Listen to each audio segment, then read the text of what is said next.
Hello and welcome back to the channel. I'm Grandmaster Shaymin, and today we have another episode of Fatal 12. In the last episode, things came to a head as Alan shared his life story with Rinka in a means to eliminate him because she reminds him of his sister.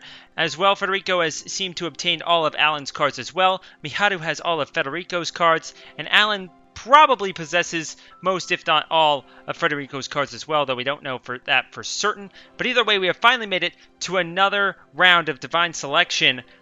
Without further ado, good evening, my lovely little slaves of fate. The 10th time I've had to listen to her voice. Parka addresses the Court of Fate as she always does.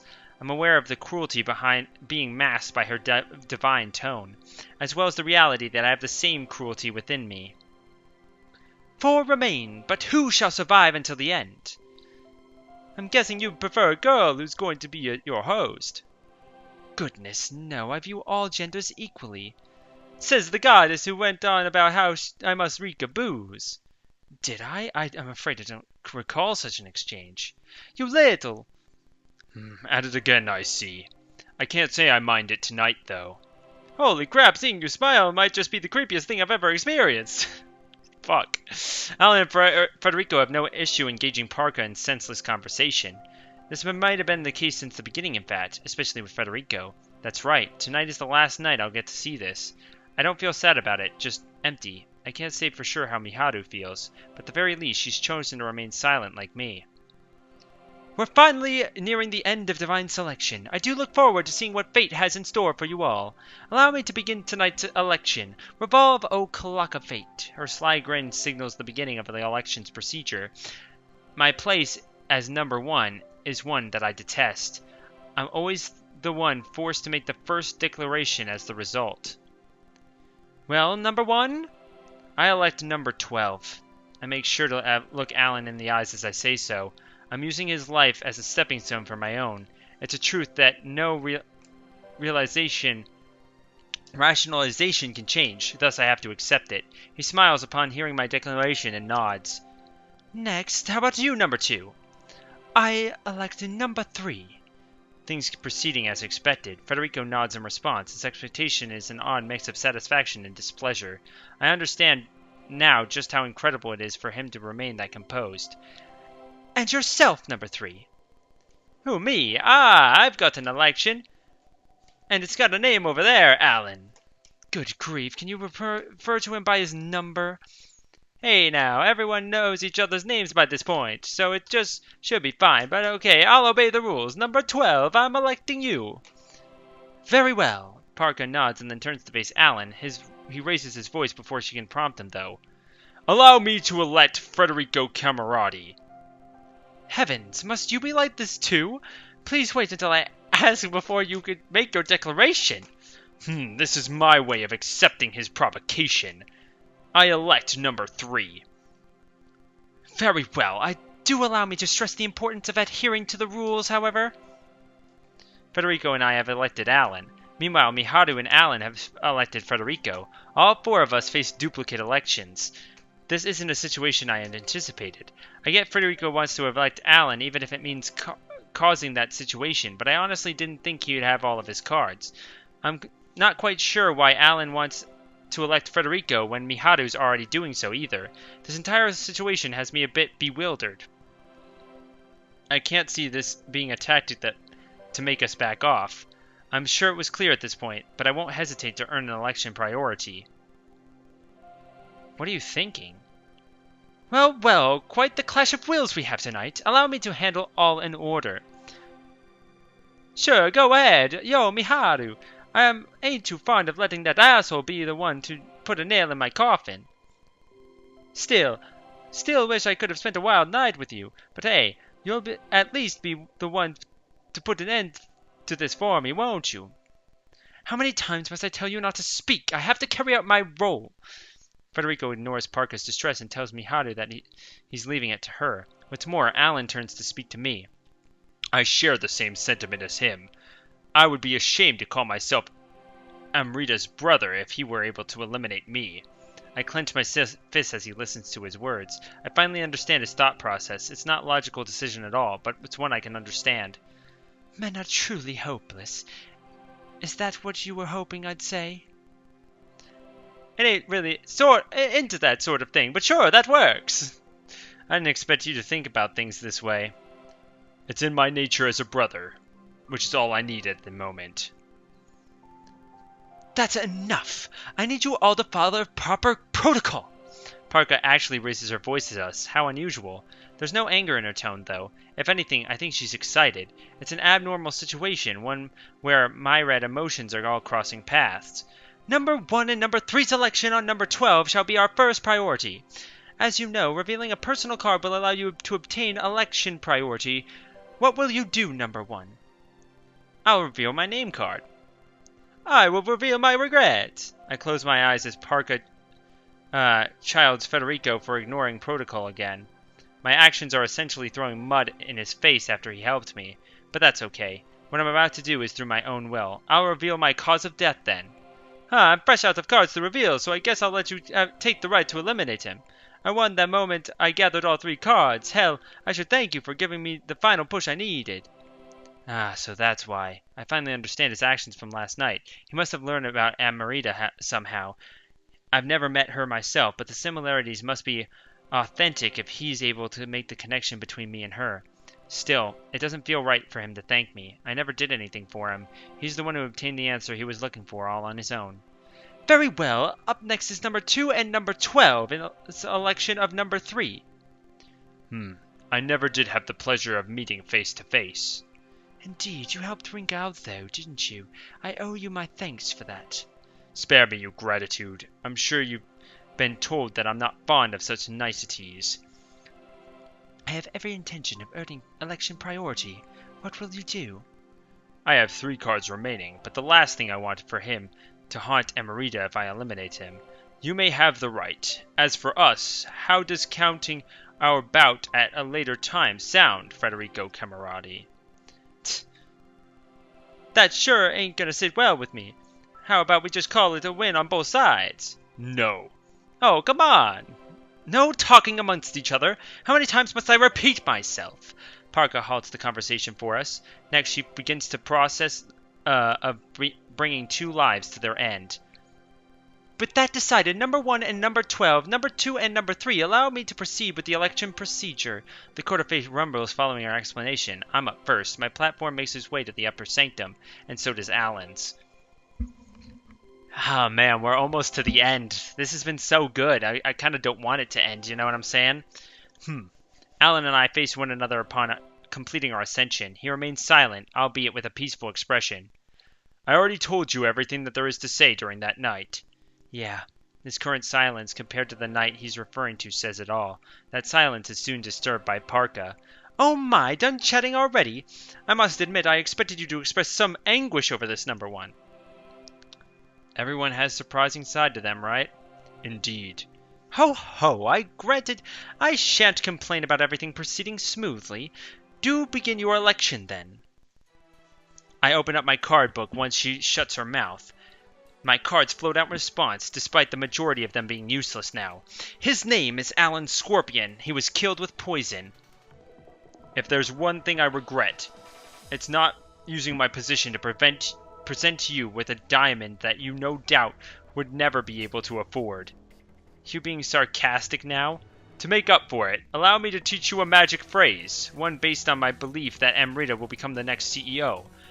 A time will come when you require such jewelry. That phrase will allow you to purchase some for a remarkably low price. He chuckles to himself before continuing. You wet the bed until you were 13 years old. Say this to her, and you'll be able to afford any jewelry you desire. That's messed up. I can't help but crack a smile. Dude, Alan making jokes up until the end, dude. I gotta say, you know what? I mean, you have come a long ways since trying to murder a child, which I still hold against you, but I really, really like his character. I really do. He cares for his sister far more than I imagined, an overprotective big brother through and through. To be honest, I'm a bit jealous. I must admit, being elected under these circumstances isn't too bad. Go on, finish your job. Yeah, his regret is his sister's future. My cards begin to shine in response, floating in the middle of the Court of Fate. Once there, the light engulfs the entire space. Then I hear his last words. Then again, you have no need for jewelry when those eyes of yours shine brighter than any stone. Oh, man.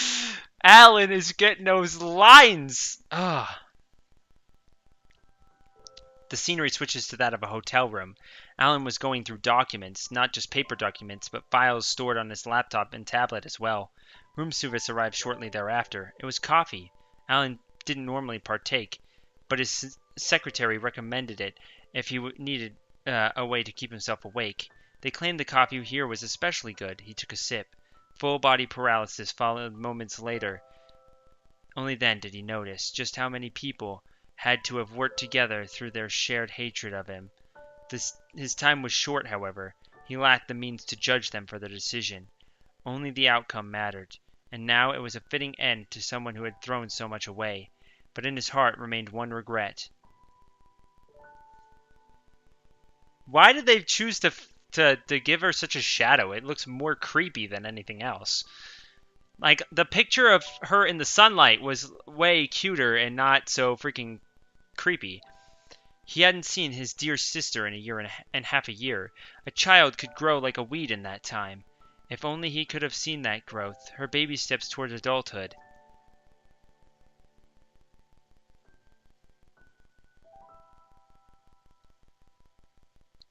My consciousness returns in what I guess was 5 minutes. I wasn't surprised by what I saw. It made sense based on what Alan had told me. One question lingers in my mind, though. Why did no one see how kind he was? Do you see all of what I see? Memories are beyond my realm of expertise, I'm afraid. What's that supposed to mean? Allow me to show you the cards number 12 in number 12's possession. Please consider which you'd like to obtain and descend. Wait a minute. My attempt to stop her was in vain, as she already disappeared. Following that, my platform begins its descent. But she should have all of them. Maybe like Frederico's regret or something. But it's over. Rinka's platform returns to the lower stratum not long after she leaves. Miharu looks her in the eye and nods. Words aren't needed between them now. Her own platform begins to rise after this. Federico follows suit. They face one another once in the upper stratum. It's the first time they've done so since their last encounter in the real world. Federico is the one to break the silence. There's something I want to ask you. What is it? You a lesbian or something? As far as I can tell, you're in love with that squirt. Damn! Whoa! I didn't expect Federico to actually figure that out, to be honest. This is not the question Miharu had anticipated. While she may have gotten angry under normal circumstances, being asked in such a blunt manner renders her completely speechless. Guess it doesn't matter when this is the end for me. Do you make it a point to sour people's impressions of you whenever you leave? No need to feel embarrassed. Just can't claim to understand why some people are gay. But it ain't weird or anything to me. Hell, I'd have taught you a technique or two if you said so earlier. Miharu responds to his joke with an icy stare. Yeah, what a dick. I'm not gonna lie, like, that was kind of rude there, buddy. There's no animosity behind it, however. Just her silly way of responding to his silly joke. Is that all you wanted to ask? Why, do feel free to take a bit longer if you wish. Nah, I'm good. Nothing left to say, is there? You're right. Neither of them are surprised by Parker's sudden appearance.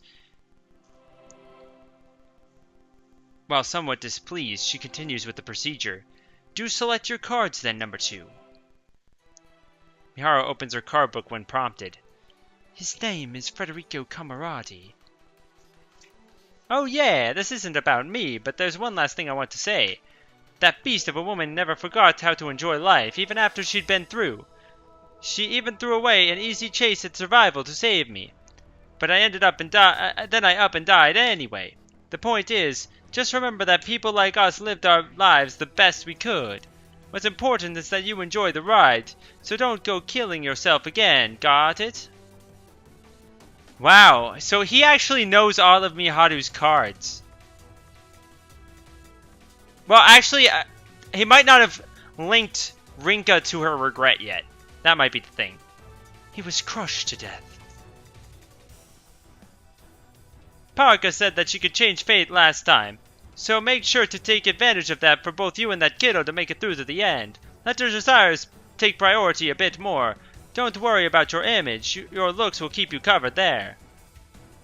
His regret is success. She bites her lip as she reads out the final card. She has no idea what emotion she's feeling right now. I don't know where I'm going after this place, but I'll pray that you two have a great relationship. See, Federico's at least rooting for him. He might not understand, relationships between two girls or anything, but hell, Court of Fate is one engulfed by the light of Miharu's cards.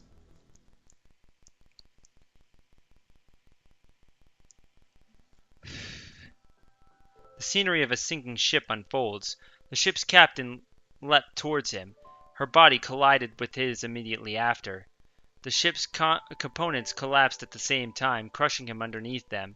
His resentment towards both his failure and something else accompanied his death. That was short. Sorry, but I don't need your prayers. If anything, that'll just make things worse. There's no need to fool yourself, Miharu. Stop it. You were only allowed to call me by name when I was your vessel. Ah, is that so? Wait a minute, your only method of observing the real world until divine selection was through me, wasn't it? In that case, how have you been keeping tabs on it until now? Your friend is waiting below. Miharu's platform begins to move as Parka ignores her question. It helps her realize something, though. She's getting even closer to an answer. We're getting so close to figuring out what divine selection is and everything. Miharu returns from the upper sanctum alone.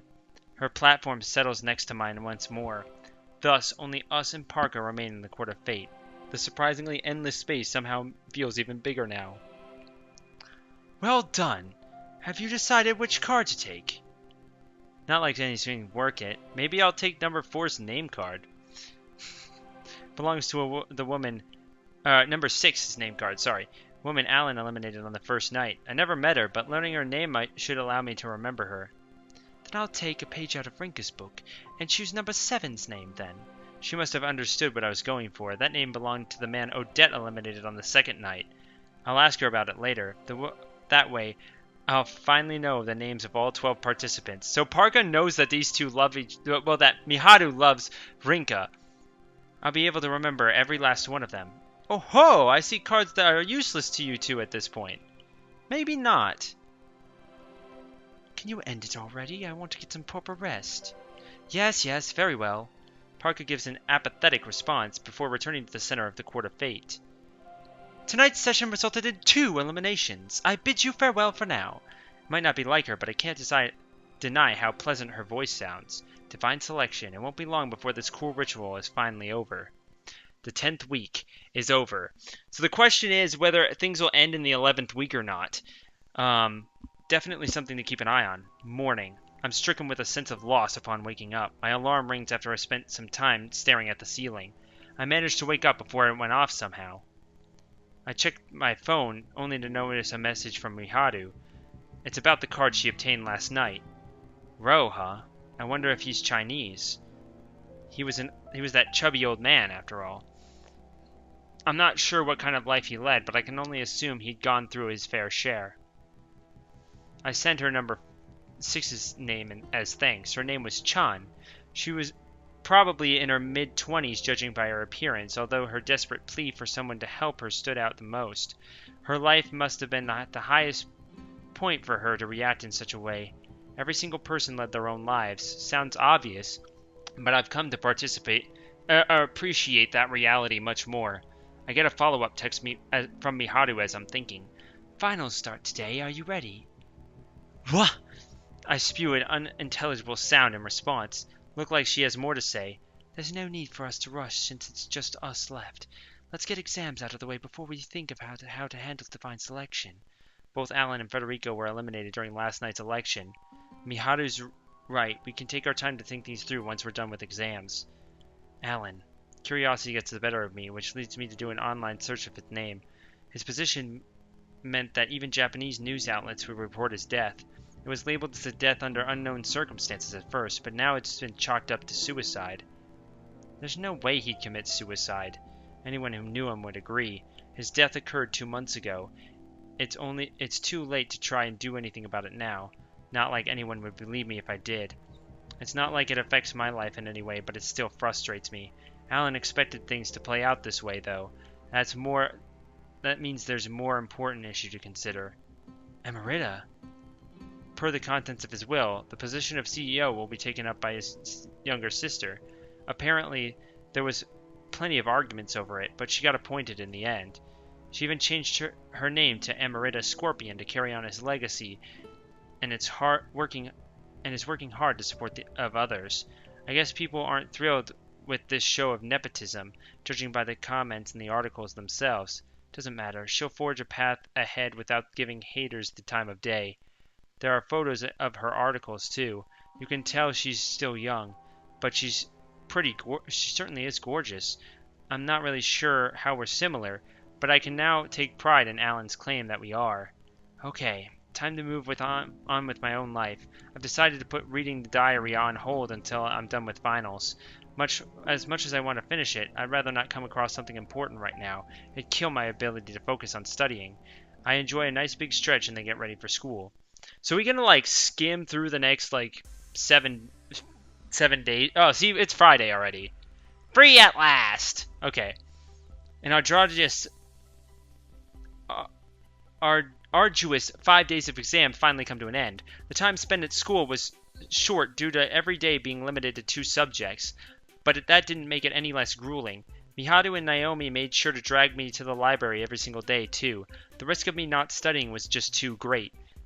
Sure, I started late, but I definitely didn't want to spend any less time studying than everyone else. In fact, I'm feeling pretty good about the results this time around. The price I'd pay in return was a dear one, however, leading me to sprawl out over my desk the moment I hand in my last exam. I'm exhausted. All we have left for today is homeroom, so now I gotta wait for the teacher to arrive. Since Mao is approaching, she's probably noticed that it looked like I'm dying. You sure look beat. I am. I haven't studied this hard since our entrance exams. That's an issue of and in itself. A monkey could have gotten better grades than you before these finals. Savage. The first half of my year went well thanks to what I had learned while studying for entrance exams, but it's been a downhill ever since. I can't even offer Mao a witty comeback since she's been outdoing me. What did I even do with my time? I'm not really sure. It's not like I had the store to worry about or anything. You did go all out this time, at least. So, please let me rest. No can do, princess. Right, Miharu? Indeed. Apparently the 4 of us are going to karaoke after school. I take it Naomi's coming as well? Yep, you're opening the store tomorrow, so we gotta get crazy today. Never did we get to go to the Culture Festival, so now it's time to make up for that. The Culture Festival. Oh, right, we couldn't go due to Naomi getting injured from the accident that happened back then. That's how the events were rewritten. Mao had something planned for next week as well, but nothing came from it in the end. This might be my best time to cut loose then. I'm still exhausted. Let me rest. I made sure to keep it a secret. So you can focus on studying. I'm on your side, but we'll have to convince Mao first. That sounds more exhausting than just going. Oh well, talking Mao down when she's raring to party is too much of a hassle. It's been a while, so I guess I'll have fun. Fair enough. Oh, my throat's killing me. Same here. Where did you get on that energy, Mao? Going to bed nice and early did the trick. You made sure to study as well, though, right? I do not comment on rumors and speculation. We stayed at the karaoke place until 7, which is when our free time ends. After grabbing some food, we make our way to the nearest station. I haven't gone out like this in a while. I'd be lying if I said that wasn't fun. Likewise. I whispered that to myself. Even so, Miharu chimes in as if she heard me. Miharu went wild even when she wasn't singing. Naomi actually had a pretty good voice when she overcame her shyness. Meanwhile, Miharu outright refused to sing. My voice was completely forgettable, but for some reason Miharu kept taking pictures and videos of me. That's just the power of love, guys. Miharu's so great. She reminds me of myself so much. She tried to be sneaky about it, but it was not hard to notice. At least I know the reason why. Miharu approaches and tugs ever so lightly on my left sleeve. Oh! Mao takes immediate notice and grabs Naomi by the arm. Hey, Naureen! I think I left my phone back at that place. Weren't you just using it a second ago? You must be hallucinating, so hey, come with me and get it? Rennie and Miharu, and you two can head home first. There's no need to drag me. Despite her pleas, Mao drags Naomi back along the path they were just walking. It's just Miharu and me at the station. There's no need to wonder why either. Can we go somewhere else for now? Sure, how about Tokyo Tower, just like our last night out together? The park where we first met might have been more appropriate, but it's closed at this hour. Both of us figured we should avoid Lion House too. That's why it feels right to go back to the place where she confessed. We're finally doing it! We don't say anything on the way there. We just stand side by side, taking in the sounds of the train carrying us to our destination. It gives me the time to sort my thoughts out. I'm aware that I've made her wait for far too long. 2 whole weeks and 4 days. That's how long I put it off. You bitch! Anyway. Her decision not to rush me for an answer also means she had to spend all that time worrying about it. I had an obligation to answer her now. Maybe that's not the right way to put it. I just need to be honest with her about how I feel at this moment. That's why I need to spend most of our journey thinking about my answer. Well, I've already settled on the answer itself. I just got to figure out what's the right way to tell her. Oh man, it's a beautiful scene. Our silence continues until we reach our destination. Tokyo Tower really is lovely when it's all lit up. It feels like a different experience in summer compared to spring. I'm not quite sure how to kick the conversation off with Miharu. I just decide to roll with the first thing that comes to mind. So let me apologize for making you wait this long. Mao told me it'd take you some time. Plus there was divine selection and finals to worry about. I promise you'll get an answer no matter what. Just give me some time to think through it, please. I was prepared to wait when you fumbled your way through that answer upon my confession. Seems like she remembers exactly what I told her. Hearing it repeated like that is embarrassing.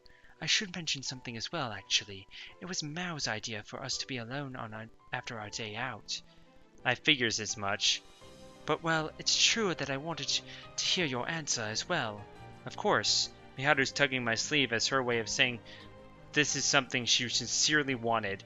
She must have been overwhelmed with emotions when she did so. Worry, hope, anxiety. Now I better understand that all she's been going through compared to before. There's something else I need to tell you, but it might take a while. Are you okay with that? Yeah, go ahead. It's about the contents of my cause of death card. I want you to know about the events that led up to my choice to take my own life. Oh my god, I have goosebumps. We're finally getting the true thing. It's unfair for me to expect an answer from you while I'm still keeping secrets. So I want you to make your decision after hearing me on my worst. Do respond just to my confession. Don't respond just to my confession, but after whether or not you can accept someone as horrible as me.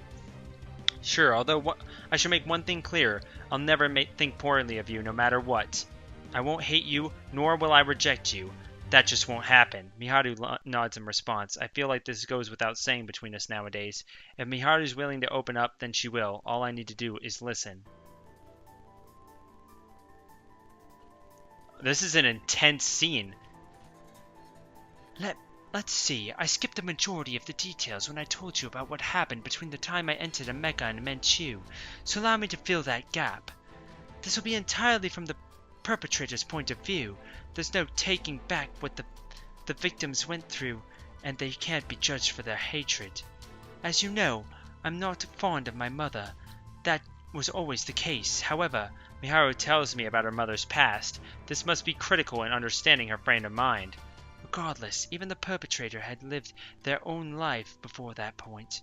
I just happened to be born on the after side of things. She prefaces her story with this: "It's not the first time I've heard about how her father took someone's life in an accident. She told me about it way back at the park, too. He must have been responsible, but that doesn't mean he felt nothing over it. I'm sure his wife felt the same pain he did. My mother stayed by my father's side even after that fact. She went so far as to shoulder the burden with him and worked to ensure that they could start a new life elsewhere." She pauses for a moment before continuing. "At some point, though, her mindset changed, likely prompted by my father's suicide. She was already bottling up plenty before that, so maybe it makes sense that losing him caused that bottle to burst. While her despair may have been one factor, I'm certain the main reason was her belief that she had been betrayed. She had given her life to support him following what happened, and yet he threw his own away. He abandoned his responsibility to own up to and live with the consequences of his actions. Meanwhile, my mother was separated from the sin she shouldered with him. She was finally free, if you will." Miharu's mother began looking for a new partner. Eventually, she fell for a younger man at her workplace. Miharu made it a point to say that her mother was pretty beyond doubt. She looked young despite her age and everything she had been through. It made sense for her to enter a relationship with someone younger. "I met the man once myself. He was accepting of her being a single mother, and they got engaged before long. She was always so happy then. She would make my meals for me. The way she chose her clothes whenever she went out resembled that of a girl going on her first date. We were hardly wealthy, but she made sure I looked fashionable. I really did love her back then. I knew about our final situation, though, and that's why I studied hard to get a scholarship at America, knowing it would allow me to get an education without putting a strain on her. I figured she would have been married for a few years by the time I entered university, so it would not be much better placed financially." The Mishima family had a bright future ahead. Her mother never neglected her parental duties, not even while indulging in her newfound love. She was betrayed again, though. Apparently the man told her that they should break up, despite him having given her an engagement ring. It must have been around August. He fell in love with one of the new hires at the job. Their relationship had been going on for over a year at this point. One couldn't easily regain the feelings they'd lost. This was likely the final moment of my mother's life. Everything she did afterwards was never really her. That's what caused her to change, essentially. She stopped caring about everything, including me, my birthday, my tastes, everything. It all became meaningless. I'm not sure if neglect is the right word, but I'm getting goosebumps, man. This is intense. What's sad, too, is that this shit happens. This isn't like something that is just made up for this anime. Like, all the stuff that's in here, are more or less things that could happen in the real world. Obviously, this being set in Tokyo, well, in the real world in general. I'm not sure if neglect is the right word for this, but it's the first that comes to mind. It's basically the type of child abuse that involves not giving them the proper care they need. She'd do nothing but complain if I tried to say anything to her, and she started drinking alone at home. She wasn't working full-time, and yet she would only ever do the bare minimum of chores. Drastic changes have the power to sway people's hearts. Our relationship before all of that made it all the more difficult for me. It was around then that I started slitting my wrists. It's also when I did it on a regular basis. I just wanted her to care about me again. I didn't mind if she didn't buy me stuff I liked, or she didn't do any chores. At the very least, I wanted her to acknowledge my birthday. I never, what's the big deal about birthdays anyway? At the same time, I found it odd that her anger was not directed toward the man, but toward the woman who took him from her. She may have seduced him for all I know, but it was a decision to betray her in the end. I couldn't understand why she was angry at him when that seemed to be the natural reaction. In terms of victim and perpetrator, I thought the man was definitely the latter, with my mother the former. At the time, I may have held some resentment toward my mother for the vulgarity she uttered under the woman in front of her own daughter. She could do little else but bottle up the stress caused by both her mother's neglect and the resentment she felt. Ever since the winter of my first year in middle school, I spent my time thinking of a way to hurt myself more to grab her attention. Fair enough. Now I see that. I mean, it's not good. I'm just saying that I can understand where that logic comes from. While my meeting with you when we were kids helped support me, 6 months passed with me in a destructive state of mind. It was my second year when I met Mao. That was the turning point of my life.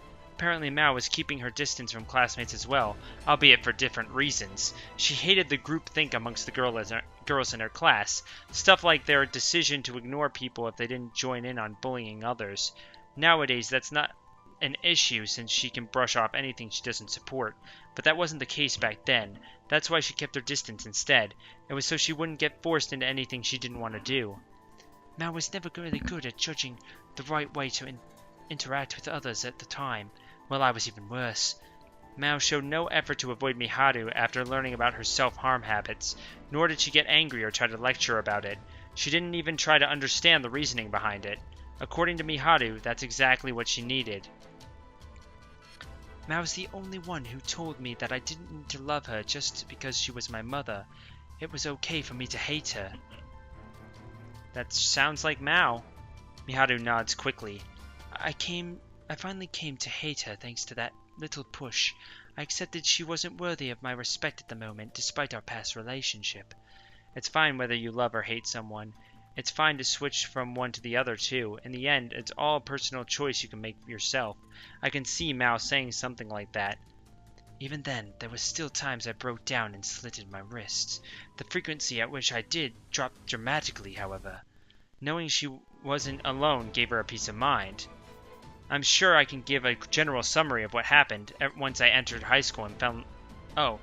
I'm sure I can give you a general summary of what happened once I entered high school and fell in love with you.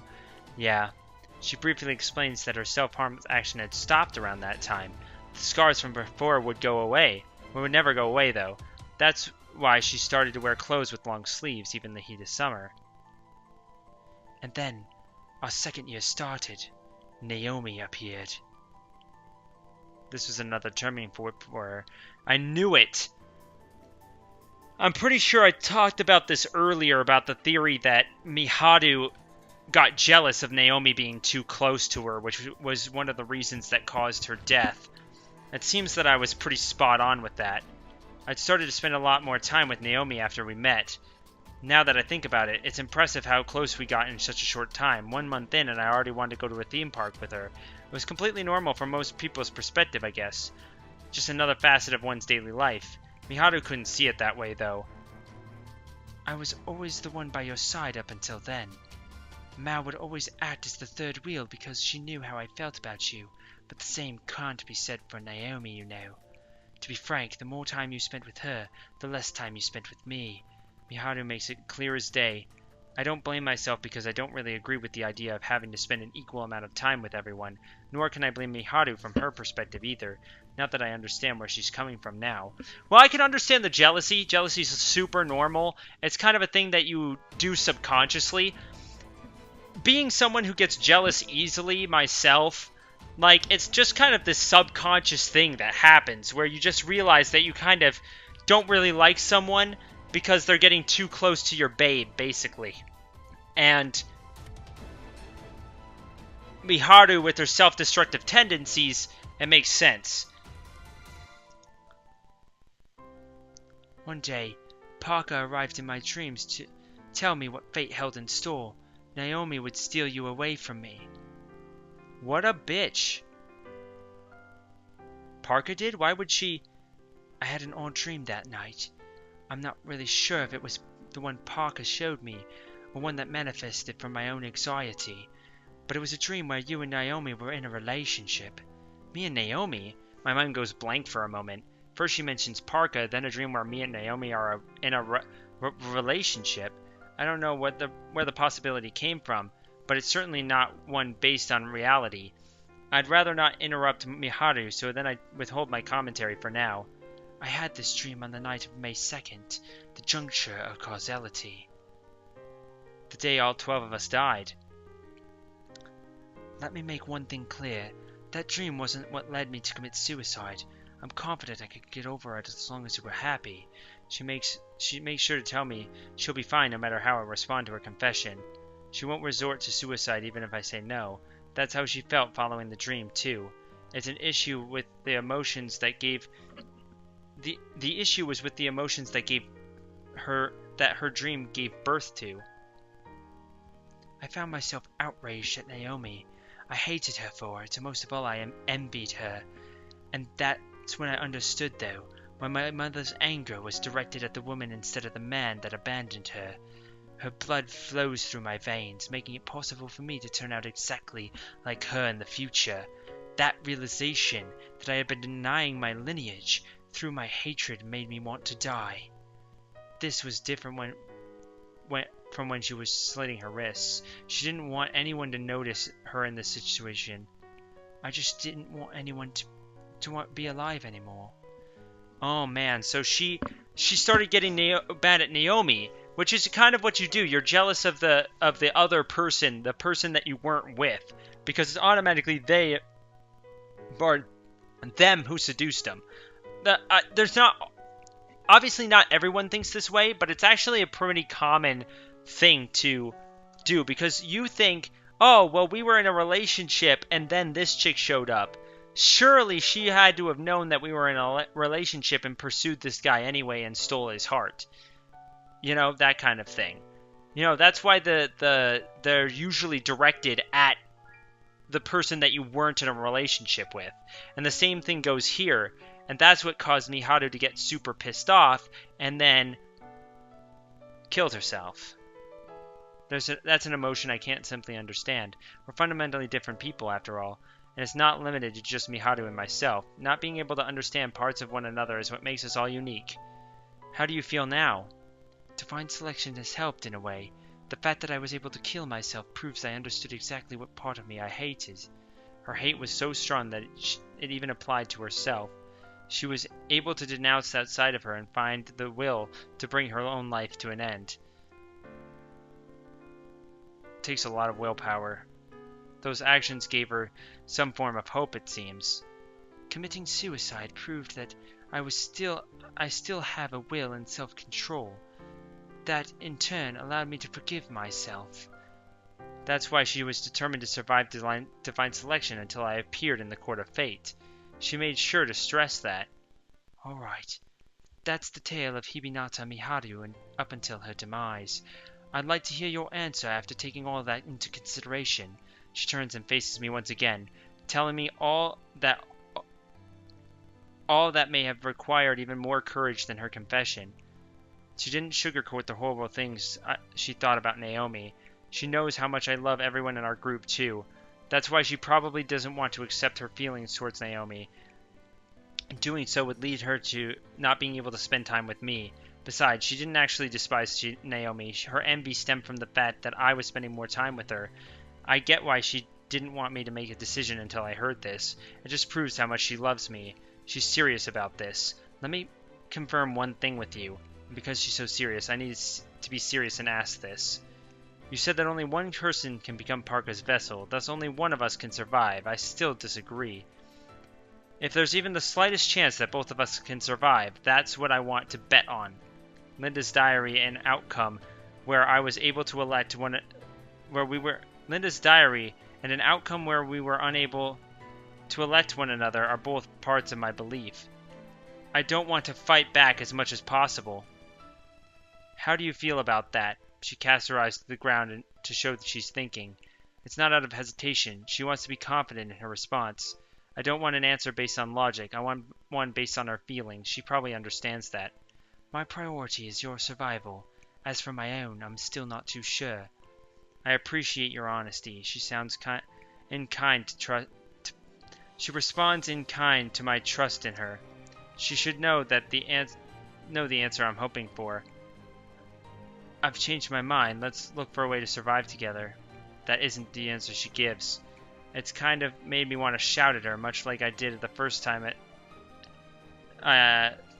when she first said it at the start of Divine Selection. Her resolution is the same now as it was back then. It's somewhat relieving, though. She's still the same person I've always known. Here I go, then. My nerves get the better of me once it's time to answer. I can feel my heart ready to explode, Miharu's face even more flushed than mine. I'm beginning to wonder how I remained so calm until now. It's only natural to be nervous. There's no doubt that something will change. No doubt something that'll change both of our lives.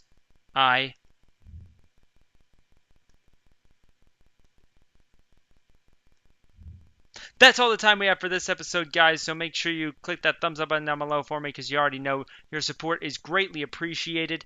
And we'll see you all in the next episode where we give Miharu our answer and look towards, hopefully, a good ending. Hopefully.